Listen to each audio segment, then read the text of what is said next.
All right, Fleur Heazlewood, the author of Resilience Recipes. Who should read this book? This book has actually come out of hundreds of conversations that I've had with leaders and people managers in my workshops who actually want to know how they can better look after the well-being of their people. But when I ask them, what are you doing for your own well-being? The most common reply I get is oh, look, I don't have time for that. I'll get to that at some stage. And so my reply has always been, you need to put on your own oxygen mask before you can help others.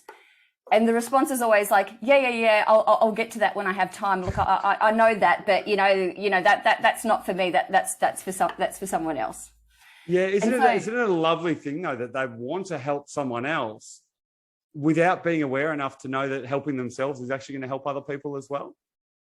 Well, one of the challenges that I find with our leaders and people managers is they're the ones that are getting crunched when it comes to the pressure. So they're having to deliver results, get their work done, support their team, direct their team, develop their team, all of the the extra busyness, I guess, of life. And it's a classic case of not being able to see the wood for the trees. So when I ask, so wouldn't you like to improve your well-being? It's like, well, yeah, I would, but I don't have the time for it. Yeah. And so this book very much came out of how can I help in a way that is going to be supportive of time poor, busy people managers who care, but are trying unsuccessfly to juggle it all. Yeah, and I think you've done that really well because it's not a hard read by any chance. You could, if you wanted to, you can go through and do everything in it. I describe the book as being a verb. I describe this isn't a books are nouns, but this is a doing thing. And was that your intention? Did you want to make it just so interactive so you had to write stuff down and had to think about it and do things while you were reading the book? Absolutely. And so the reality of well-being is that it isn't actually rocket science. And so a lot of what I'm writing, I should say, in the book that people will be reading is stuff that they should intuitively know. But the reality is we're not actually doing it. So spot on. This is very much about how do we make it easy for people to know where to start, what to do, and take action.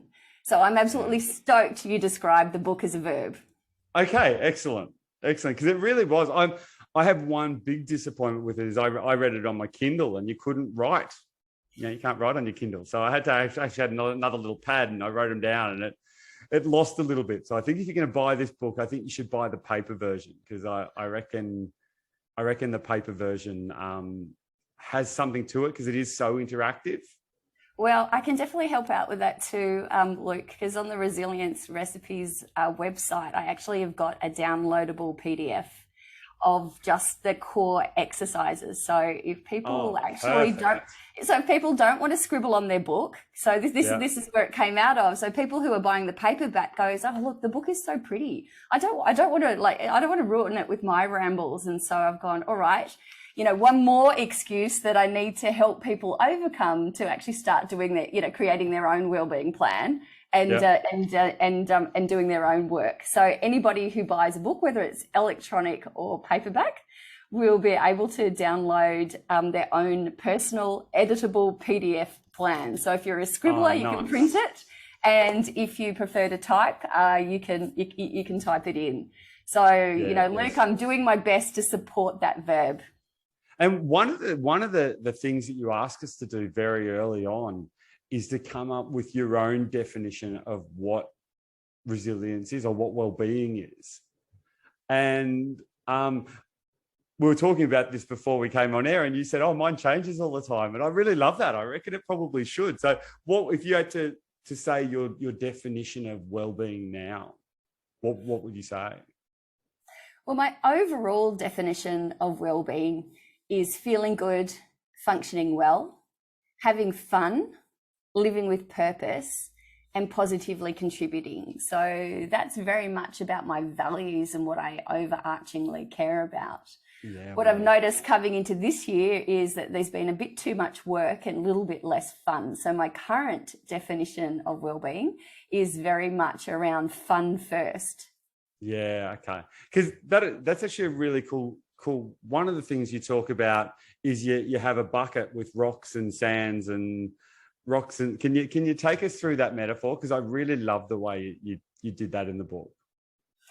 One of the things that most of us are challenged with, it's the busy, small tasks and obligations for others that we tend to prioritize or start first or do first. And what happens is we get caught up in this busyness and we kind of like lose sight of what the things are that are important for us. And so the metaphor is a fabulous one. If our life is finite, and we have 24 hours in the day, and we have X number of days and weeks and years in our life, so that there is this like level of finite to it. It's like, how do we want to be filling up our jar of life? What do we actually want to be in there? And one of the things that's fabulous about the metaphor is, and why it's important for each of us to work out what our own definition of well-being is so that we can make space for the big rocks. And the big rocks are the important things in our life.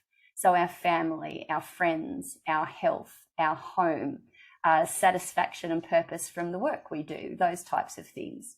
And so we need to make sure that those big rocks go in first. Because if we fill our jar with sand first, we're only going to be able to fit 1 or 2 rocks. But the really interesting thing is if we put the big rocks in first, you'll be surprised at how much sand will still fit around the rocks. And overall, our jar will expand in terms of the contents if we actually look after ourselves and our well-being and what matters first. Because when we do that, we actually find that we have more energy, more creativity, more innovation, more verve, better relationships. And so, interestingly enough, that finite jar actually is a little bit infinite on the inside when we're filling it with the right things. Yeah, right. I love that. Because so often things like it might be your health takes a backseat, or you don't see your family as much as you should, or there'll be some of those really important rocks that you kind of, those things that you lie on the deathbed thinking, I really wish I did that. And they're some of the rocks that actually end up in that bucket last. And they sometimes don't even get there at all. Something like health and well-being sometimes doesn't get in there at all. And everyone will think about their family, and that's the most important thing. But yet, is that the first rock in there? And often it's not. It gets the leftovers. And the thing that's interesting as well, in a work context, we prioritize our team usually over ourselves. At home, we're prioritizing our family over ourselves when it comes to the daily, everyday things that we need to make sure that we're fit and healthy and happy and okay. But Mums are massively guilty of that, aren't they? Mums do that all the time. They've always catering for everyone else before themselves. Absolutely. And I guess in a work context, which we don't think about, quite as often as we do in terms of our immediate family, we're also finding that, our leaders and our managers are spread really thinly, trying to make sure that everyone around them is okay. And the reality is the wheels fall off us. Ultimately, the wheels will then fall off in the case of, mum, our family, and in the case of, our people managers trying to make it all work, their team, their performance and their work. And so one of the things I'm quite passionate about, we talk a lot about high performance in a leadership perspective. But the reality is it's not high performance unless it's healthy high performance. And one of the things I'm also trying to do with the book is actually give people, I guess, the permission to prioritize themselves and actually understand that well-being comes first and work comes second. Yeah, okay. Yeah, it makes perfect sense, doesn't it? But why do you think we have so much issues putting that into practice? Why do you think it is that, it just seems it's just obvious when you say it. And you actually say that in the book, that a lot of this stuff's common sense and it's obvious. But one of the things I thought you did really well was to help people put that front and center. And what sort of advice would you give about that? How would you get people to do that? Well, one of the things I think is so interesting when I first started working with leaders and teams around wellbeing and resilience in organizations is I would start off by talking about all the benefits of wellbeing, why it's great. And I assumed that, like me, everyone would want more wellbeing. And the deeper I got into it, in my first couple of workshops, I had a group of managers, and this was a group of extremely smart engineers in a construction company. And we took our mid-morning break, and I said, okay, so how have you found the session this morning? And they said, well, Fleur, we've really enjoyed it and it's great, but we've got everybody in the business here, and shouldn't be kind of like we be working on the business and not this fluffy stuff? And I actually... You're talking to engineers here, so that kind of makes sense. Yeah, but it's kind of interesting because I've spoken to a lot more engineers, smart engineers and smart male managers in construction. And for whatever reason, I'm doing a lot of work helping male leaders and managers have better conversations and actually understand that there is a place for better, positive, well-being related conversations. And so what I actually realized was the first step wasn't actually selling people on the benefits of well-being. The first step that people need to take is around giving themselves permission to prioritize their well-being. And so a lot of the information in the book is evidence-based, and it comes from some of the behavioral and performance literature. And I start with some pretty strong stats that say if we take care of our well-being first, then our work and results will increase by up to 30%. So we've got close to 10 years worth of research now, and it started coming out of Harvard Business School, that shows that on every metric that counts, our results, our productivity, our creativity, our innovation, our relationships, our work satisfaction, our ability to do better when it comes to sales, our ability to get promoted. For those people who focus on well-being first, they have up to a 30% boost versus those who think that well-being is a reward for doing well at work. And so we've got this real cultural paradigm. Wow, that's a whole chicken and egg thing, isn't it? Sorry, Luke. That's a whole chicken and egg, isn't it? Yeah, absolutely. So we've got this equation in our heads that work comes first, and when we've achieved well and we've got our results, then we deserve well-being. And so what I'm encouraging people to do, or not what I really think is a much more helpful frame, is that if we put well-being first, then we'll exponentially improve our work and our performance. It's a really, people don't see that. Like I do very similar stuff in my work as well. And it's a really hard one to try and get them to see it, because is it just a paradigm that we've got it stuck that that's the touchy-feely stuff and that comes in last? What's your take on that? Well, we're so busy doing, and this is one of my other things as well. I guess it comes off that, that paradigm, is that people that are well do well, but the paradigm that we're working in is we're doing a lot of doing well, but we're not doing a lot of being and being well in that. Yeah, right. Because a lot of this book and a lot of the work that you do was born out of some issues and stuff that you've had yourself, where you've really wrestled with burnout and anxiety and having problems with sleep and stuff. Can you take us through a little bit of your personal history with that and kind of how you got to here and how you realized that this stuff's so important? Absolutely. And so one of the things, people constantly say in my workshops, it's like going, oh, wow, Fleur, you are so good at this resilience stuff.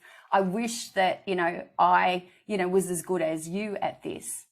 And my response to it was, well, actually, I'm not good at resilience and I haven't been great at well-being. And what I'm sharing with you is my own journey around doing all the things that I'm talking about, wrong, and then having to rebuild, I guess, my life and my work, back around that. So I started as a classic type A anxious overachiever on a graduate program for PepsiCo, a large global multinational. So like that old fashioned kind of like career that hopefully we're starting to move away from.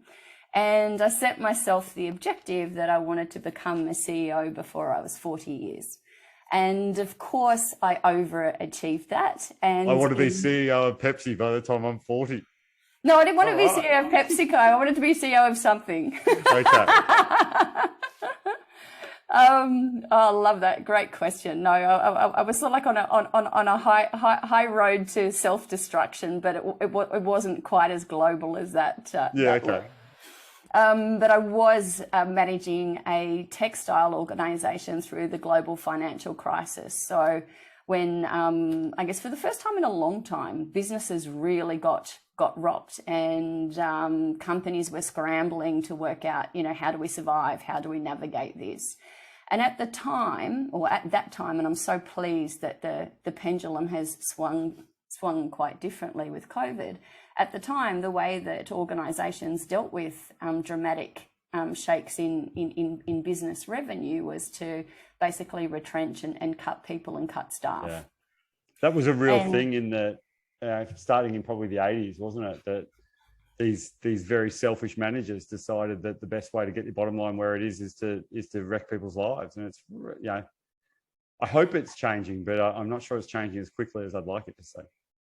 Well, that's the thing. You're spot on. It started in the 80s, and it's sort of like it has continued on for a good 50, 60 years, and it's really only just starting to change now with COVID and a much more global experience of, what work needs to be and what work should be. And so when I experienced my burnout, I was battling with a board that wanted me to retrench staff. I had a workforce that was extremely fearful. So I had factory as well as warehouse staff, many people who had been doing manual work for 20 years and most of their lives that I knew wouldn't be able to get employment elsewhere. I was battling conversations with retailers who were trying to cancel orders as they were trying to balance their books. And during that time, I was spreading myself so thinly, trying to look after everybody else, that I made myself quite unwell in the meantime. And so my anxiety got to the point where I wasn't sleeping. And then the lack of sleeping was being propped up by caffeine and sugar and different unhealthy coping strategies.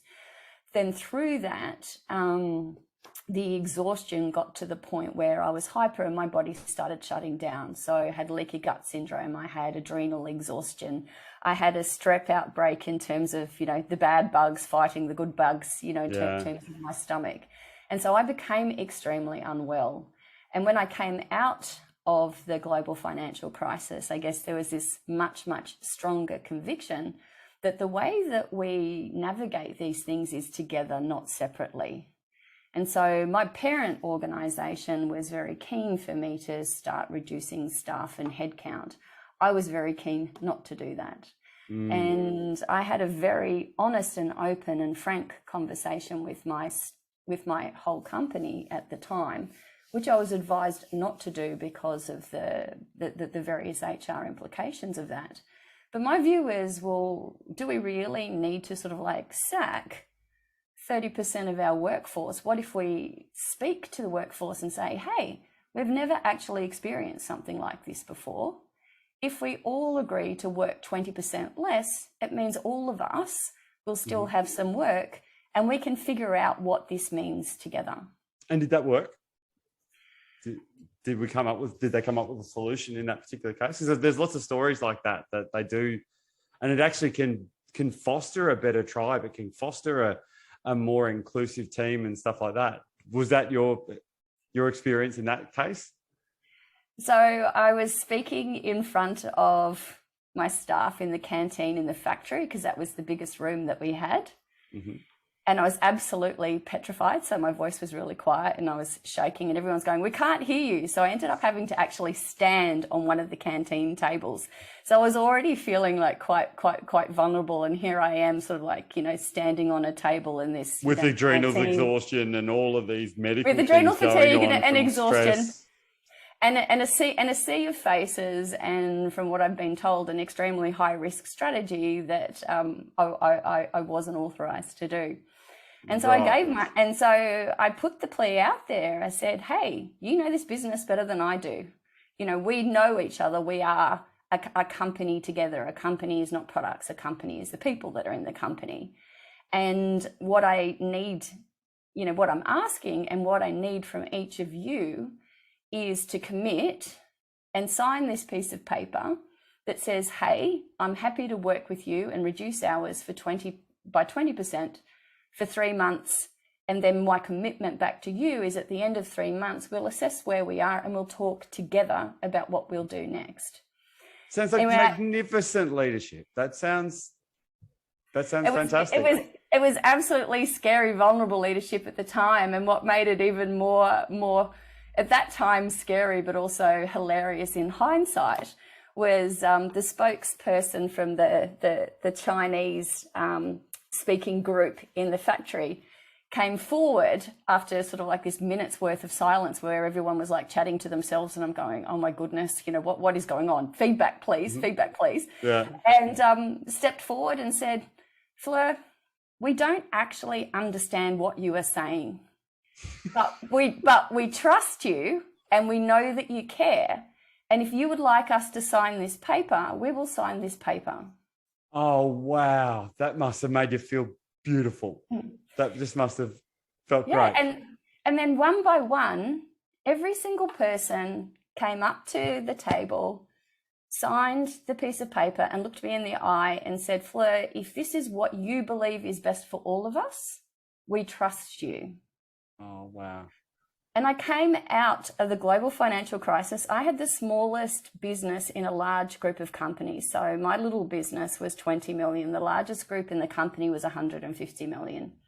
I came through the GFC with all of my staff and my roles intact. We grew our market share, even though our sales shrunk, and we returned the highest profit and a profit of the whole entire company. And so I have this absolute knowing and commitment and conviction that people that are well do well. Yeah. Nice. And not only do they do well, they do better than others. But the irony of that is that you were doing that and did a really good job. Like, that's just fantastic leadership. It's awesome. But you were doing it at a time when you weren't very well. You know what I mean? There's an irony there, I guess the beauty of that, you've learned those lessons and you've learned how to teach other people those lessons and how to avoid, what happened to you, even though you managed to get through it. And I don't think many people would, because let's face it, when you're that stressed, the part of your brain that makes really good decisions isn't really working as well as it should. So it's a great story. And I guess leading on from that, or following on from that too, Luke, is that, so I came out of that experience making sure that everyone else around me was okay, but I had become quite chronically ill in the process. And so I made the decision then to resign and leave the business. It's sort of like, I've taken this business and I've actually left it in better shape than what I inherited it. And I'm feeling good about that. But I need to find a better way to do this, because for me, burnout is not an acceptable price for success. And so most of the work I've been doing over these last 10 years is, how do we change that? We can be successful and well. Whereas the current equation, or the current paradigm at the moment, is busyness equals burnout, or success equals busyness and burnout. It's almost like a Russian roulette of burnout, isn't it? I'm just going to go and go and go, and hopefully I don't get the bullet that hurts. Yeah, absolutely. Where would you take people? So if people are listening to this and think, yeah, I reckon I can see all the things that you're talking about. Where would you go first? What would be the first sort of low-hanging fruit, if you like, that you have to sort out? Because if you don't sort that out, nothing else is going to work properly. Where would be your first port of call to improve your wellness? Well, the absolute first port of call I encourage or invite everyone to do is to define what well-being means to you. Because one of the biggest challenges that we have is that we're reliant on company wellbeing programs, or we're reliant on the personal trainer down the road giving us some dietary tips, or we're jumping on Google and we're getting some quick hacks for exhaustion. But the reality is your quick wins are going to come from actually understanding what's the most important thing to your well-being and then doing something about that.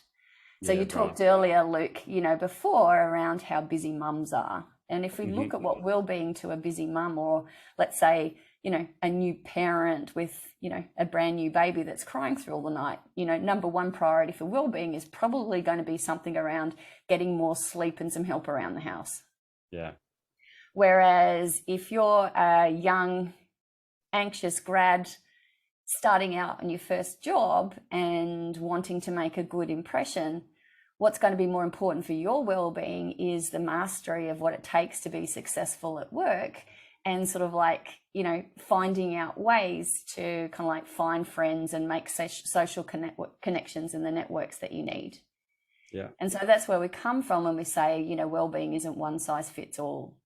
So part of the reason why I wrote this book is I wanted a really short, easy, quick start book that would give busy, stressed and burnt out people somewhere easy to start, where you can get some quick wins and work out what your definition of well-being is and what the one thing is that will make a difference. Right. And you've definitely done that. And it's such a great process. And I can't wait to get off this call. I'm enjoying the call, but I can't wait to get off and get that PDF and actually fill in some of those things, because it did seem to really lead you across. And, you know, the book is a verb. It was such a great read. And because you and I are in the same space, I kind of knew a lot of the things that you talked about. We pulled out some stories I hadn't heard, which I really enjoyed. But to be able, the way you structured it, and anyone who is struggling with their wellness and feels like they need some resilience, this book will really, you know, hold your hand and take you through it while letting you create what you want to do. And absolutely. I love the way you've done that. Now, we don't want to take up too much more of your time, but I'd love to do a fast five with you at the end. Okay. All right. Let's see if I can actually be fast, Luke. I'll do my best. You don't need to be that fast. What are you reading now? I'm reading this really cool book called The Art of Rest. And I think given our conversation so far, you can probably understand a little bit more around why. But one of the cool things I've discovered recently is that sleep and rest, while they're related, they're not actually the same thing. And improving your rest focuses on things like how we unwind, how we calm our minds, and how we recharge our emotional body as well as our physical body. So it's a really cool and interesting read. Nice. That sounds really cool. And did you have a favorite book as a kid? My favorite book when I was small was The Magic Faraway Tree. Enid Blyton? Is that Enid Blyton? Absolutely, Enid Blyton. So it's fun and it's playful and it's kids having adventures and it's magic. And you would have heard in my definition of well-being that I've been a little bit like low on the fun lately, and that's, you know, definitely, you know, my, you know, definition of a really fun, magical book.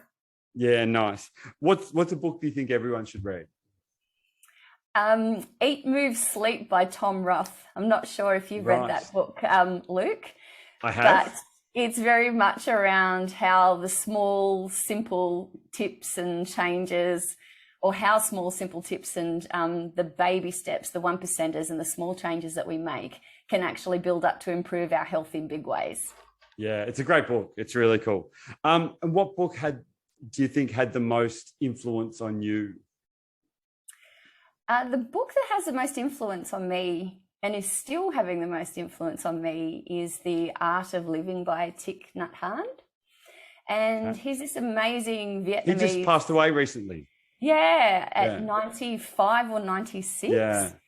And he's a Vietnamese Buddhist monk, and very much around simple wisdom and lovely stories and visuals to anchor you in how living mindfully will help you to fully experience every moment of every day.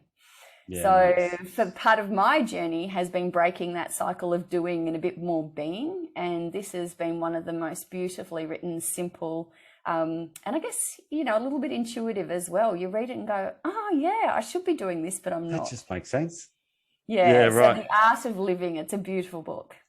Okay. So if we were going to do a Fleur Heazlewood autobiography, what would that be called? This is a cool one. What immediately springs to mind is Life in Progress. Oh, nice. And a really cool fact that I'm not sure everyone necessarily realizes, that every cell in our body is continuously replenishing. And over a period of around 7 years, our whole entire body changes over.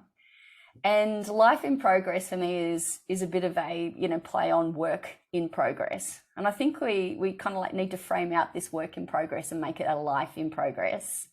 and step into ourselves and go, you know what? Life is what we choose it to be. And I'm very much still on this journey of going, there are so many more cool and fun things to do with life if I get out of my own way.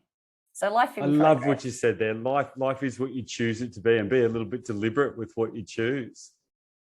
Yeah. Yeah, I love that. Fleur Heazlewood, it's been great talking to you. Resilience Recipes is in all bookstores and stuff now. You can get it online through Major Street, and we'll give some details at the end of the show. Thank you for coming on the Your Next Read podcast. And everyone, get out there and get a book that is a verb. Fleur, thanks for coming to see us. Absolute pleasure.